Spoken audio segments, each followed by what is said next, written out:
Airbus, a titan of the aviation industry, found itself embroiled in a massive corruption scandal.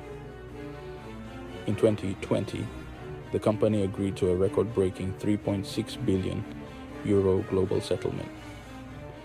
This settlement was to resolve allegations of bribery and corruption spanning several years and continents. Airbus, a symbol of European engineering prowess, had fallen from grace. The scandal sent shockwaves through the international business community. It served as a stark reminder that even the most prominent corporations are not above the law. The scandal also raised serious questions about corporate governance and the effectiveness of anti-corruption measures. The investigation into Airbus's wrongdoings began in 2016. Authorities in several countries, including the UK, France, and the US, launched investigations. They suspected Airbus of using bribery to secure lucrative contracts.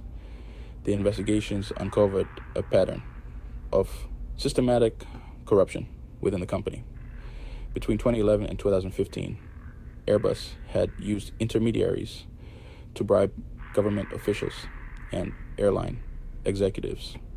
These bribes, often disguised as commissions or consulting fees, were paid to win contracts in various countries.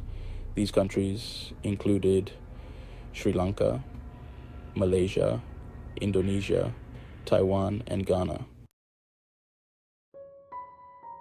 In a landmark decision, the UK's Serious Fraud Office reached a Deferred Prosecution Agreement, or DPA, with Airbus.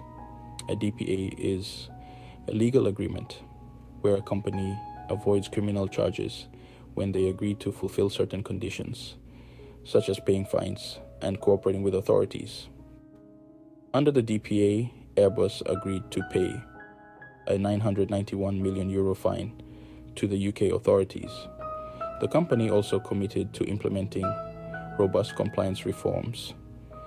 The DPA was controversial, with some critics arguing that it let Airbus off too lightly. They believed that criminal charges should have been brought against the company and its executives. The approval of the DPA by the judicial authority was seen as a pragmatic solution to a complex issue. While it ensured accountability and significant financial penalties, it also allowed Airbus to continue its operations and safeguard jobs. However, the debate over the adequacy of such resolutions in addressing corporate misconduct continues to this day. Section 4.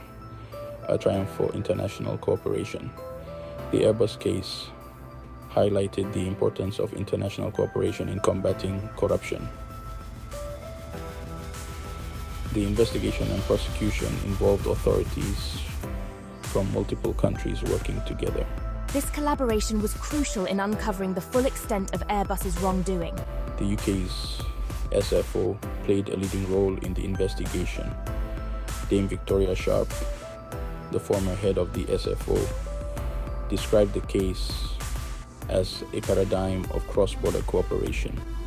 The successful outcome demonstrated that international cooperation is essential in holding multinational corporations accountable for their actions. Section 5, the long road to redemption. The Airbus bribery scandal had a profound impact on the company. Airbus has taken significant steps to reform its practices and improve its compliance procedures. The company has appointed a new CEO and implemented a comprehensive anti-corruption program. However, the scandal's legacy continues to cast a shadow over Airbus. Investigations are ongoing, and individuals within the company may still face prosecution. The case serves as a cautionary tale for businesses globally. It highlights the importance of ethical conduct, corporate compliance, and zero tolerance for corruption.